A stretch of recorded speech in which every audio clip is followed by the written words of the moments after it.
Welcome to the MS&Me Radio Network. The broadcast shows are for informational and entertainment purposes only. They are not designed to provide listeners with specific personal, medical, or counseling advice. Individuals with a medical issue should always consult their healthcare provider. MS&Me is not responsible for content of individual shows. The views expressed by show host or the guest are their own. Enjoy the show. Hi, this is Dawn Melanie. I thank you for joining me today for another episode of my program series titled Managing Self. Roughly 30 minutes of me sharing with you, the listeners, of how I manage myself, how I successfully manage my multiple sclerosis for the past almost 20 years. Okay, it was a bit hard for me to actually get started on today's show. Not that I was burdened with MS fatigue, nor was I suffering from cog fog, but because I was thinking too much, simply thinking of everything on my schedule, prioritizing those items on my to-do list, trying to figure out which ones to do in what order, basically to get them all done. Not just, I didn't want to just think about them like, oh, have this, that, blah, blah, blah, but I was trying to figure out how am I going to achieve getting these tasks completed. And hate to be cliche, but I'm sure you've all heard the saying, time waits for no one. Tick tock, tick tock. The clock just keeps on ticking. It doesn't wait until you figure out what you're going to do. So I knew that I had to get on it and take action. Each passing second I had to be one step closer to my goal. I was, I guess it was rather important for me because that's how I'm wired. I believe in planning and following up with execution. So planning, not execution like shooting, but planning and executing those plans, getting them done. Unfortunately, like my multiple sclerosis, my wires are often frayed, causing, disruptions to any plans that I may have. This results in ideas that leak out of my wires, basically ideas or plans that aren't addressed. And it's particularly frustrating when ideas are diffused, simply just vanish in the air. Again, I guess that could be considered thickening the cog fog. Now, just in case any of you aren't wondering what I mean when I say cog fog, that's sort of a shortened abbreviation for cognition fog, and it's a sense of disconnection. And oftentimes, people with MS, I believe other ailments as well, may suffer from this. But some may experience forgetting a name or phone number, and it could be as severe as the inability to make heads or tails of a simple mathematic formula. So again, cog fog. Again, just fogginess with your cognition or thinking abilities. Tomorrow is my 106th IV infusion. I've been taking the same MS-DMD or disease-modifying drug for over 8 years now, and I'm happy to say that I have been exacerbation-free during the whole time. Now this infusion is one definite item that's chiseled in stone, per se, on my agenda. On all of my agendas, my paper calendars, my phone calendar, even a little calendar on my smartwatch. But there's another item that's not, I don't believe it's on all of these calendars of mine, but I think it'll be forever on my mental recurring calendar, I suppose. Not certain, of course, I have MS, so what am I certain about? But this event is the 7th year it's been 7 years since the event that I speak of. And that's the day that my first husband transitioned, his last day on earth. Actually, it was 7 years ago today was his last day he spent on earth. I recall it because, I remember we were happy. But that day, the events that occurred that day I remember them in detail, still to this day. Everything that happened that day, I think it's pretty much is what happiness is all about. Again, I'll qualify that. In my humble opinion, I believe that the events that precluded that event actually kind of embodies what happiness is about. Today, I woke up with several tasks scheduled, but only one was truly important to me. Only one goal permeated everything I would do for that day. And this has been my MO, or modus operandi, every day. My daily method or mode operating is quite simple. To be happy. Not just satisfied, not just content, but to relish in happiness.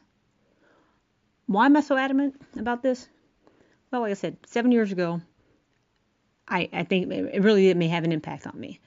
I realized that life is short and no days are promised. And this relates to MS. This relates to me managing myself. And you're probably fully aware that more happiness has direct negative correlation to stress levels. This I know, my own personal experiences, I know. And my own flare-ups that I've had over the almost 20 years with my MS, multiple sclerosis, my exacerbation history is a reflection of just that. Again, in my own personal humble opinion, the happier that I was, the less stress that I encountered or had to face. When I've been confronted with a stressful situation, major life changes like, changing jobs, let's say moving, getting married, heck, even being widowed. Those are pretty stressful situations, and oftentimes what followed was a flare-up or an exacerbation. I have relapsing remitting multiple sclerosis, and over the past 20 years, almost 20 years, dealing with it, I've taken note that my vision loss, my hearing loss, my inability to walk properly, my gait was affected, my speech has been affected. These are all things that occurred shortly after I've experienced or encountered some stress, some very stressful situations. Shoot, my very first MS symptom, intention tremors, are still just as annoying as the first time. I don't experience an ongoing shakiness, but instead, just when everything seems okay, and my mind is set to do something, bam, these said intention tremors interrupt. It's like my husband's going to laugh because I'm going to use a basketball analogy, but oftentimes I feel like these intention tremors, they deflect. It's like they deflect the basketball headed directly into the net. You're like, oh man, that's going straight in the net, and the intention tremor just kind of slaps the ball out of the path. That's what I mean. Intention tremors, they still happen, especially stressful situations. That is shortly following a stressful situation. The amplitude or quantified vibration of a intention tremor, it increases as an extremity approaches the endpoint of deliberate and visually guided movement, hence the name intention tremor. An example is if I lifted my glass of water to my mouth for a sip, I'll probably accomplish this task. But if an intention tremor decides to play defense, I'll probably drop the glass before I even grab hold of it good. Or worse, I'll lose my grip just as the glass is tilted and as the water has started to flow out of the glass. I think you get the picture. I'm going to spill water all over my face. Last night was particularly frustrating. I had a few gentle reminders of my MS. At dinner with my husband, I recall I dropped the napkin. He said it's okay, but I dropped the napkin, then I had to really focus on reacquiring the grip of my knife. And of course, I dropped that. Also dropped the top of the hot sauce bottle. I was like, seriously, Dawn? I was like, I knew why. It wasn't that I was so much stress, but it was late in the evening and fatigue was setting in. And so that's pretty, different words, but the cause is actually pretty much the same. The result is the same for an MS, or I know it is for me. Fatigue was setting in, and even though I had achieved, gosh, I slept that night. I had slept 10 hours and 13 minutes to be exact. Very restful, peaceful, sound. But we know that doesn't mean that we're not going to be tired. During the day. I hate to say it, but just another example of MS decided to rear its ugly head. Anyway, that's okay. I knew it was time. Time to manage myself. Time to manage myself for my happiness. Not to let these silly or somewhat frustrating incidents steal my happiness or my joy. As that day to which I alluded, my dying husband seemed to exemplify happiness. It's more than simply a positive mood. Happiness is more than simply a positive mood. Psychology today defined happiness as a state of mind, a state of well-being that encompasses living a good life. That is, with a sense of meaning and deep satisfaction. It further states that research shows that happiness is not the result of bouncing from one joy to the next. Achieving happiness typically involves times of considerable discomfort. Now, from my experiences, I'm inclined to agree with that point of view. And as I go on, I'll encourage you to consider that definition of happiness, a state of well-being that encompasses living a good life with a sense of meaning and deep satisfaction. Also, to be cognizant of the latter, that happiness typically involves times of discomfort. Generally, we all want to be happy. I know I do. But sometimes we fail to realize that happiness is an activity, not something passively passed on to you. Happiness is a constant process, an active process. I can't speak of all happy people, just myself, but I do believe when I'm honestly happy, there's a common element, a thread or fiber in that happiness state of well-being. The common element, I don't think it's so much of the things that I achieve or what I'm doing, but it seems like there's a recurring element that's present when I have happiness. And that factor that leads to, or at least it precedes I'd say that creates my happiness is that I'm expressing love. And not so much a romantic love, but equally important, a platonic love. I know I enjoy expressing love of who I am. Many people have heard me say, if I cook for you, that means I love you. Kind of how we roll in New Orleans, cooking and love. But I know that I enjoy expressing love of who I am, to whom I'm with. And, of course, me express my love of who I am, express my love for the person that I'm with.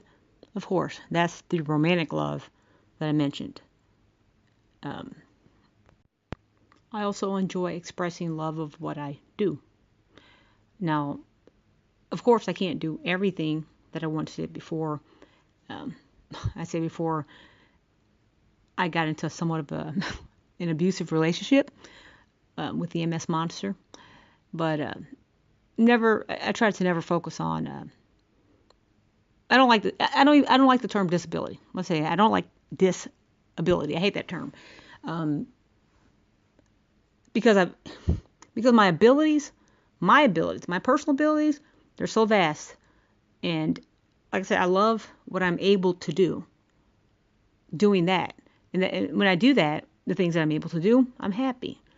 And I think that I'm happy that I have attained a personal relationship with myself.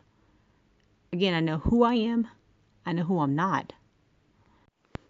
I know my fears. my strengths, my weaknesses, my vulnerabilities. Whew, oh my. I'm like, it's like all the artillery for something that could make me my own worst enemy. Definitely, no doubt. But, that is an enemy that knows how to tear me down. Kind of like the ones, often say the ones who you love the most or nearest to you can hurt you the most. So I know that I myself, I'm potentially my own worst enemy because I know everything about me. Yeah, I mean, I can obliterate my safe zone, but no, that's not going to happen. When I was younger, I thought people and material things possessed the power to make me happy. Note I said to make me happy. How juvenile is that? Since then I've learned that. Since then, I've learned the hard way. Yeah, I've learned the hard way that no one is going to make me happy. I'll admit I am a tad cynical, but let me clarify. My happiness is mine. It's a process it's a result of a process, or pardon me, it is a process that I perform daily. And I know that if I'm not happy with me, how could I possibly be happy with anyone or anything else? Thus, I'm a strong believer that, a strong believer in self-love. And I believe that this has prepared me to love others. I know I'm not perfect. Gee whiz, I mean, I have multiple sclerosis, for goodness sake. My brain is riddled with holes, which we call lesions. But it's not so much about my accepting multiple sclerosis, but more, no, it's mostly important about me accepting myself. And I believe this acceptance is the first step toward expressing love for myself. I do love me, no doubt, the good, the bad, and the ugly. Is it possible to be grateful for everything? I mean, for everything, including war, for pain, for the suffering of a loved one. Maybe you can. Maybe you can't. But within every moment, every instant, there's an opportunity to be grateful for something. Grateful for something. Grateful is a feeling or showing an appreciation of kindness, basically thankful, basically being thankful. So ask again, can you be grateful for everything? My answer, I'm going to kind of plagiarize or steal this or borrow this. I'm going to give I'll give him proper credit. But one of my university professors, he usually ended such a question with 2 words. It depends. It depends. Now understand, right there within this whole question of gratefulness for everything, right there is the essence of not only gratitude, but happiness. That is whole, genuine, unconditional happiness to which we can connect even when things are difficult, painful, or sad. Am I grateful for my unpredictable, potentially debilitating, relapsing, remitting multiple sclerosis? Does it make me happy? No and yes. It depends. Gratitude, like happiness, is not a random feeling or emotion. It's an action. It's a response that we can choose to cultivate in any situation, even those situations that are maybe painful or sad or just simply difficult. It's not always easy to do. That is, cultivate this emotion, but we always have a choice. We have a choice to do it or to not do it. Philosopher Albert Camus wrote, "No, it is not humiliating to be unhappy." Now the philosopher, he wrote these words to a hospitalized friend who was suffering physically, a condition he admits that is something humiliating. But just like Aristotle, Camus suggests that pursuing meaningful happiness is a moral obligation. I repeat, a moral obligation. That is to pursue happiness. I just want you guys to know that that was like, I don't know, that was my treat as I did some reading and stuff as I prepared for this episode. But reading that Camus says that, or that he suggests that pursuing meaningful happiness is a moral obligation. A moral obligation. That's so interesting because, so many times I know that I might say, oh, I'm tired, I can't do something. I'll fall into the trap sometimes as well. I'm not Superwoman. And, a lot of people, I can't do this, I have a disability. But on the other side of that, I can't. I usually try to always stress what I can do. And I know that's not, it's not easy, it's hard. I know it can be stressful each day, just our daily chores that we have to get taken care of. But like I said, I know it's not easy, and then there's stressful situations that occur, and basically, I know that stress permeates every aspect of our lives, and that's fine. Pardon me, that's understandable because it is a fact of life. But I've since realized, when I say since, I mean as I'm dealing with my multiple sclerosis and learning how to manage myself with it, I've realized that with resilience, I can control stress. I mean, not like some superpower, but I can control stress. And I mean this is as opposed to it controlling me.